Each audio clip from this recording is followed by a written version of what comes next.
Bienvenidos a Alimentos y Regiones. Frutas, petróleo, pesca. Esta enunciación caprichosa nos demuestra la diversidad productiva de la región que abarca las provincias de Río Negro y Neuquén, que como el resto del país no deja de evidenciar que lo tenemos todo o casi para salir al frente de una buena vez. Hablamos con quienes tienen sobre sus hombros la responsabilidad de concretar aquello si tan solo pudieran desenrollar la madeja que nos enreda y nos mantiene en la declinación constante desde hace décadas. Por eso vale la pena escuchar mentes lúcidas de personas que puedan aportar un aire fresco sobre este intríngulis e ir sumando a las ideas energías que permitan que las cosas sucedan.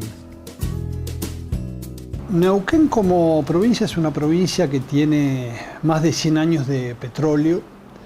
Es hoy la actividad principal en términos económicos, ¿no? En términos del producto bruto geográfico que genera la provincia.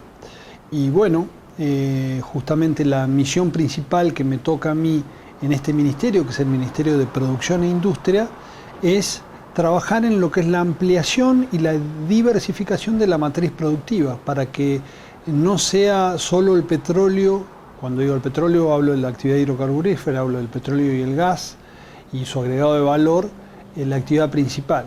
En los últimos años Neuquén ha crecido enormemente en lo que es turismo. Tenemos muy buenas localidades que trabajan y zonas que se están explotando muy bien turísticamente. Me refiero a Villa Langostura, a San Martín de los Andes, Junín de los Andes, toda la zona de Aluminé y Villa Pegüeña, el norte neuquino, que tiene un potencial enorme, y han colocado al turismo como la segunda actividad económica en importancia. También Neuquén es la principal ciudad de la Patagonia y como tal tiene un componente muy importante de todo lo que es comercio y servicios, ¿no?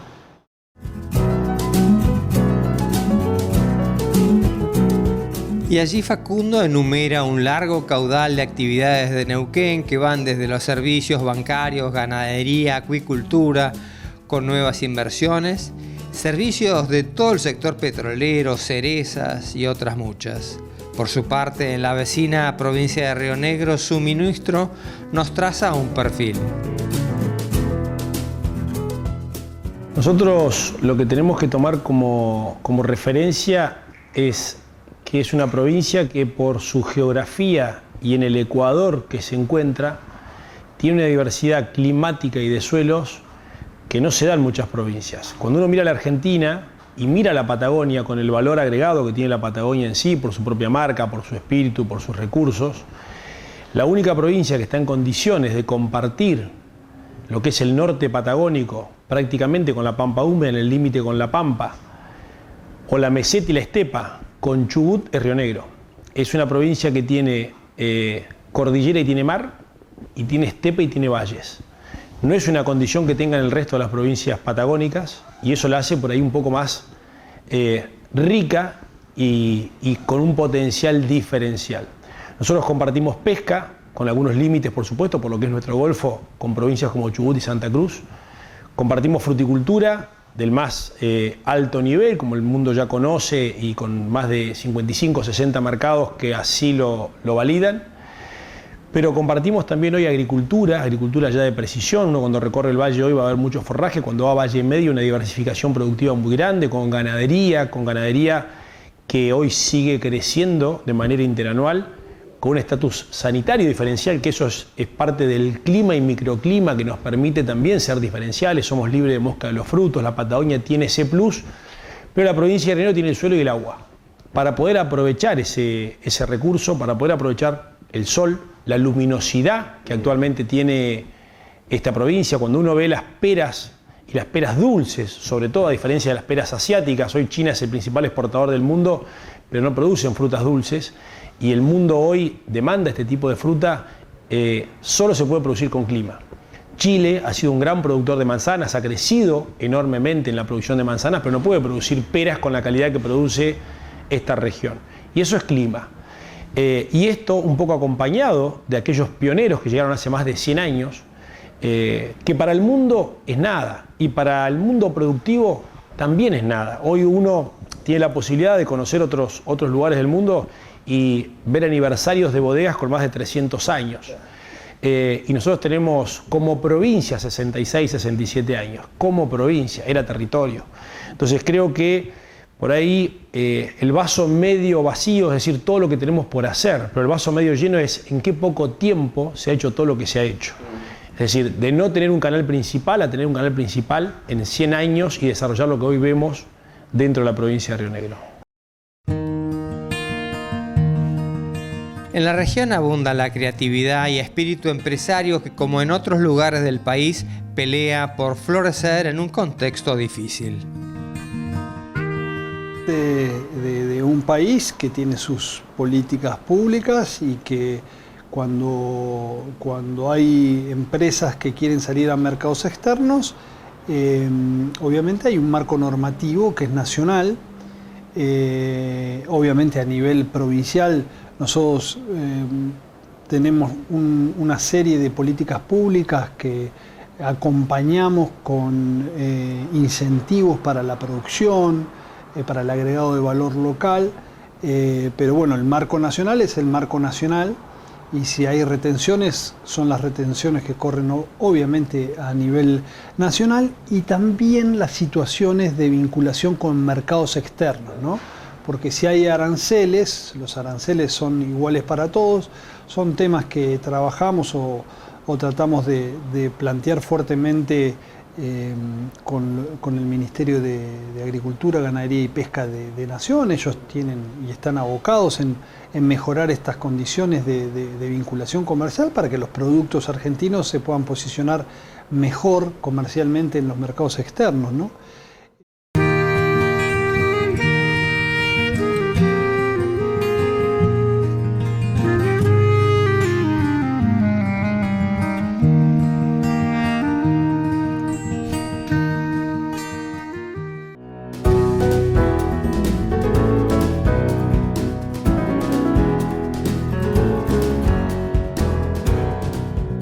Escuchamos enumerar el capital frondoso de estos lugares y quedamos esperando su pronto despegue, que es lo que merecen, y sin embargo este no llega y no llega, mientras a nuestro alrededor países que carecen de nuestras ventajas avanzan logrando mejoras para su gente y aquí en general acumulamos decepciones año tras año. También hay imagen y semejanza de lo que es el país. Si uno no tiene condiciones macroeconómicas para poder desarrollar las economías regionales particularmente, claramente se hace mucho más difícil. Es decir, ¿el clima ayuda? Sí. ¿El sol ayuda? Sí. ¿El agua ayuda? Sí. Pero también se necesita una macroeconomía que sea estable, que le dé previsibilidad a cultivos que son anuales. Cuando uno piensa en la fruticultura, en la vitivinicultura, en cualquiera de aquellos cultivos, necesitas 5, 6 o 7 años para tener una cosecha consolidada. Hoy con variedades nuevas y de punta, en 3 o 4 años ya estás en volúmenes productivos, pero no estás en el techo de la producción. Y hoy pensar 4 años en la Argentina parece una eternidad. Entonces cuando uno mira lo que sucede en los últimos 5 años, si quisiera, no miremos 30, miremos 5, lo que ha pasado por la Argentina. O sea, los cambios económicos que hemos tenido, el deambular y el pendular de la economía, donde en algunos casos quedamos con un dólar estancado durante 2 o 3 años y de golpe una devaluación del 150% y de golpe nos volvemos a quedar estancados y de golpe el precio o el valor de nuestra moneda se cae y no vale absolutamente nada, no hay reserva de valor. Todo esto influye en que las economías regionales no puedan desarrollarse. Entonces, creo que uno tiene hoy el potencial para poder hacerlo. Tiene los productores, que es lo más importante. Es decir, cuando uno mira la agricultura, el productor tiene expertise. Cuando uno mira la fruticultura, el productor de acá sabe lo que hace. No hay que subestimar al productor. El productor tiene claro cuál es el norte, pero necesita de condiciones. Es decir, más allá de la condición climática, que muchas veces es adversa y que además hoy tenemos que lidiar con ese clima que pasa a ser extremo. Nosotros pasamos este año de una emergencia por nevada a una emergencia por estrés hídrico. Es decir, se nevó todo lo que no nevaba en los últimos 35 años en dos nevadas consecutivas, donde tuvimos más de 35 días, el 70% del territorio bajo nieve. Y después de eso no volvió a llover más, hasta la sequía que vivimos en el Bolsón hace algunos días, donde todo el mundo vio el incendio con dimensiones muy importantes y sin que caiga una gota de agua. Hay en la región un compromiso sincero por llevar adelante transformaciones que puedan respetar el medio ambiente, ya que este es uno de los valores con que se cuenta. En Neuquén, el desarrollo petrolero impacta fuertemente y es el desafío a sostener. En lo que fue 2018-2019 nos mostró en una ventanita de tiempo lo que es y lo que puede ser cuando tuvo un desarrollo muy importante. En esa época ingresaban por día 20 familias a Neuquén. Fue un crecimiento enorme, un crecimiento que requirió socialmente un montón de inversiones, ¿no? No me refiero solamente a las rutas para la circulación, para la propia actividad, sino de escuelas, porque venían familias, hospitales, ¿sí? Así que ya nos mostró lo que puede ser Vaca Muerta, lo que significa y lo que puede significar para el país, porque claramente el campo es hoy una realidad, pero el campo sin energía tampoco funciona. Santa Cruz, Salta, Tierra del Fuego, etcétera, donde se produce la energía que el campo necesita, ¿no? ¿Qué significa para el tema ambiental para la provincia? Porque ustedes tienen un pie en el cielo y un pie en el infierno, el turismo, el cielo y el cuco de todo el problema petrolero, ¿no? Sí, a ver, yo creo que realmente todo el tema ambiental es un tema que tiene que ser bien manejado. Digamos, no es de por sí una actividad que de por sí va a afectar fuertemente en términos negativos. Tiene, obviamente, como toda intervención humana, su afectación, y si se maneja bien y se controla bien, digamos, no hay problemas. Por ejemplo, nosotros tenemos en una misma zona producción de la industria hidrocarburífera y producción agropecuaria. Y la verdad que no hay afectación ambiental que se esté verificando, ni mucho menos. Hay otro tipo, sí, de afectaciones. Obviamente el petróleo es demandante y paga mejor y le saca gente y mano de obra a la actividad productiva. Es una realidad y esa afectación sí la vemos. Pero ambientalmente por ahí se van dando casos puntuales o algunas cuestiones que van surgiendo que tienen que ver más que nada con un mal manejo de una operación. No es la actividad en sí en términos generales. Aunque la matriz está diversificada aceleradamente en Neuquén, es indudable que el petróleo y el gas acapararán mayormente la atención. En Río Negro eso no sucede y el desafío es encontrar la ecuación posible para un desarrollo armónico. Yo pondría uno solo a pleno a lo que es hoy empezar a mirar las economías como una economía circular, donde tenga primero inclusión social, porque si uno hoy jugara un pleno a la soja, es una actividad que seguramente va a generar divisas, va a generar ingresos, pero no tiene inclusión social, no tiene derrame, no tiene territorialidad, no necesitas pueblos, no necesitas a la gente. Entonces, creo que hoy tenemos que tener una mirada donde la economía también, además del ingreso de divisas, nos permita tener inclusión social, nos permita contener a la gente dentro de esas actividades, como lo hace la fruticultura, como lo hace la pesca. No así a lo mejor la agricultura extensiva, pero creo que tiene que complementar toda esta mirada, cada una de nuestras economías. Y en esa economía circular también está el tratamiento del residuo. Entonces creo que la mirada del futuro de una provincia como esta, que tiene un recurso como es el Río Negro, que tiene 500, 600 metros cúbicos por segundo, que todavía gran parte de ese recurso termina en el mar, transformándose en agua salada.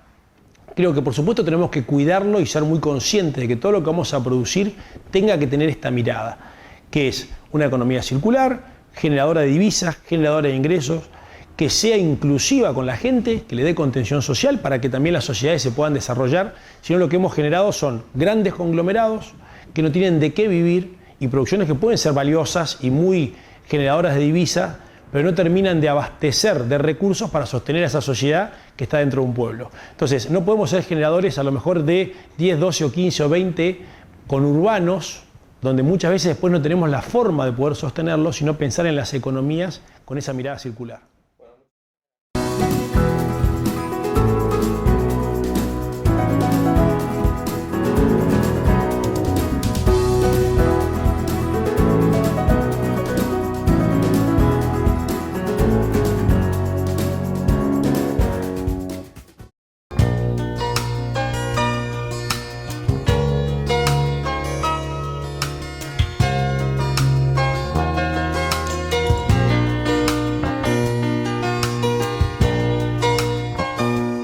El sol, el agua, el suelo hicieron del valle el lugar especial para peras y manzanas. Sin embargo, no todo termina de dar su potencial y vive en reacomodamientos constantes.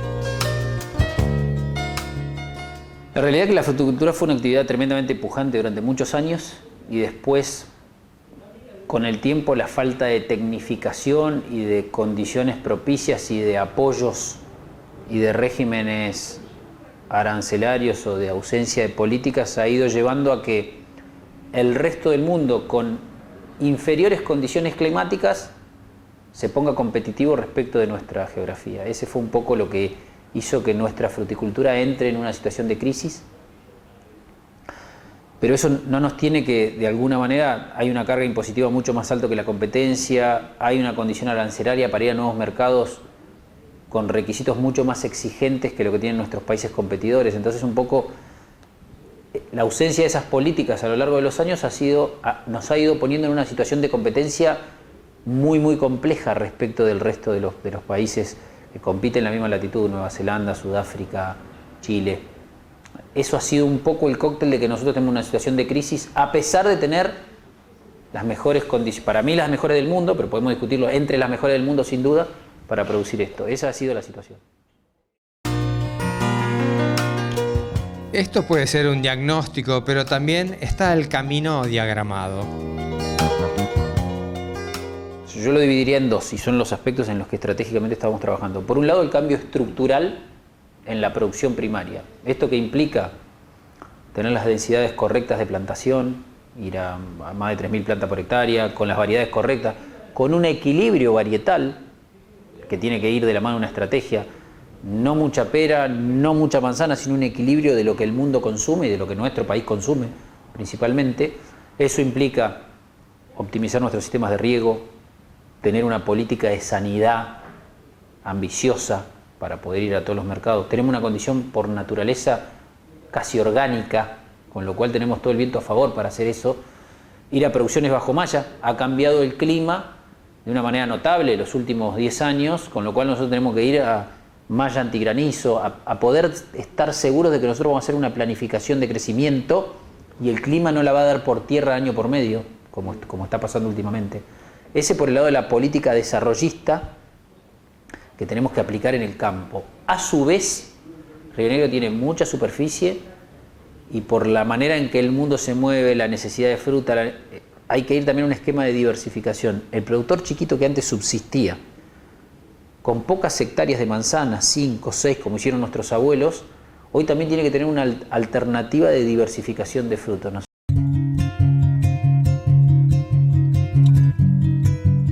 El INTA de Alto Valle lleva adelante muchos de los desarrollos de técnicas tan necesarias para una fruticultura competitiva.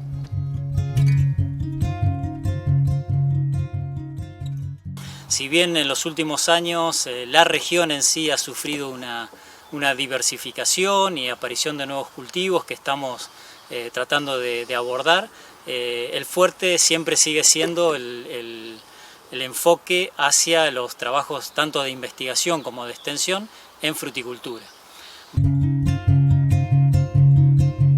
Son decenas de trabajos llevados adelante en temas como fumigación, control de plagas, evaluación de variedades, protección antigranizo, etcétera, etcétera. Y hay también cultivos experimentales como el de cannabis que próximamente realizarán.